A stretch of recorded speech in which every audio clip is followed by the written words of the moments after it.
Jam wale mon bandiraɓe musidɓe tedduɓe hettiɓe hiɗiɓe daraɓe Ayaw Pindi TV en jetti jomiraɗo jombaɗe bawɗe baɗo ko wela ɗo wela nde wela ino welira gam jottaɗo e subaka hande yettiɗan ɗon ko sifa e kelle gadan yoga e jaydeji leydi Sénégal joni paɗen koye jaydeji ɗi.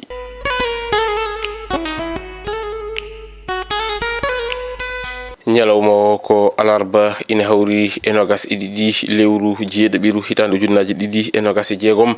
ko sifa e kelle gadan e jaydeji leydi Sénégal eɗen puɗɗoro e jayde Walf Quotidien kam musidɓe jaydenkoɓe ɓe garti koye wonɗon bracelet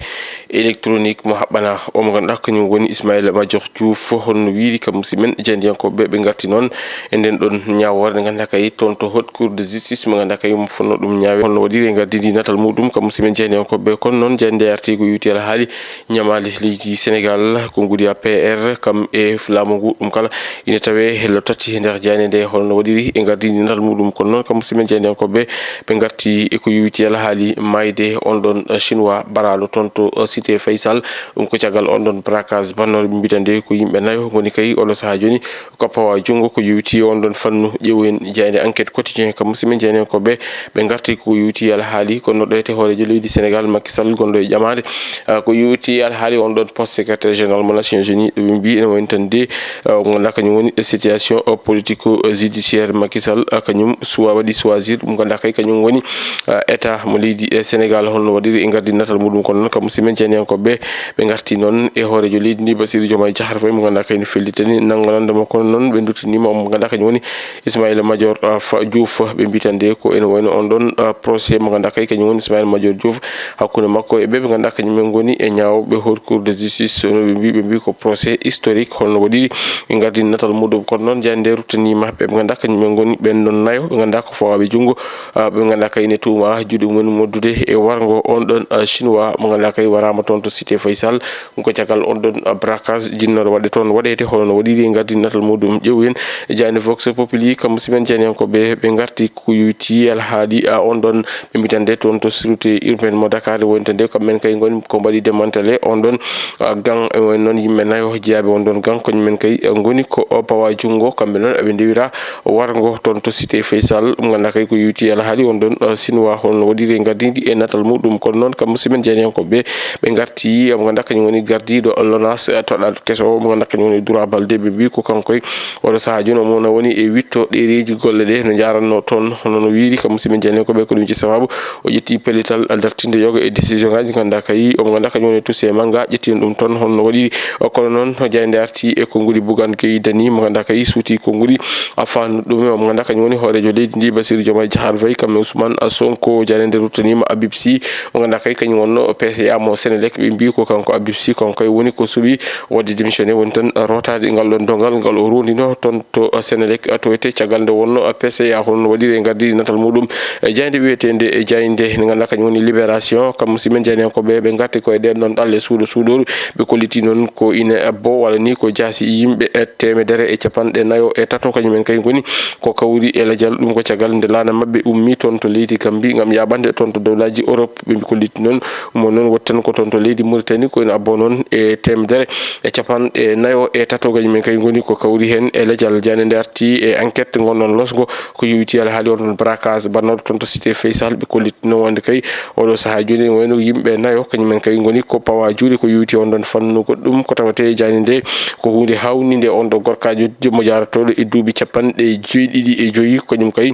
woni biyeteɗo Saliou Sène ko kam kay tawa ine rema ko wiyete ko kon ɗon huuɗo ɗayno ko woni yamba e nder galle muɗum aduna o kam woni hankkadi yettima e jaaɓi hattirde sogo gorkajo jarowo e duuɓi capanɗe jeeɗiɗi e joyyi o watti remde e kon ɗon huuɗo ɗayno ko e nder galle muɗum holɗo yimɓe payi ƴeewoyen jayde point acti kamɓe musidɓe jaydenkoɓe ɓe garti tan de koye on ɗon démission mo ganduɗa kay Habib Sy gonnoɗo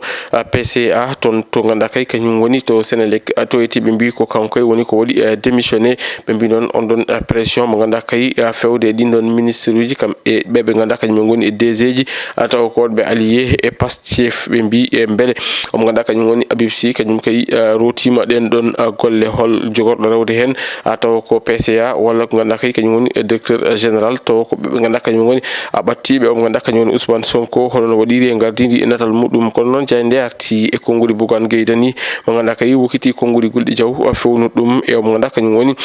Bassirou Diomaye Diakhar Faye kam e mo ganduɗa kañum Ousmane Sonko ɗum ina tawe e jayde point actu jayde Tribune Quotidien ko hen arti ɓe mbitande ko gonka leydi ndi oɗo saaha joni situation no wayi o ganduɗa kañum woni Ousmane Sonko kam e Diomaye Faye ɓe mbi ko Bougane Gueye Dany kañum kay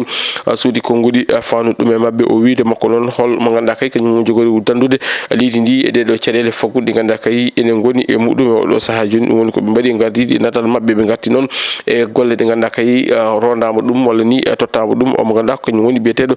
Doura Baldé ɓe koliti toon caggal nde o ƴettiti golle ɗe toon to directeur général mo LONASE ene wayno nde o ƴetti pellital dartinde yoga e ganduɗa kay kañum woni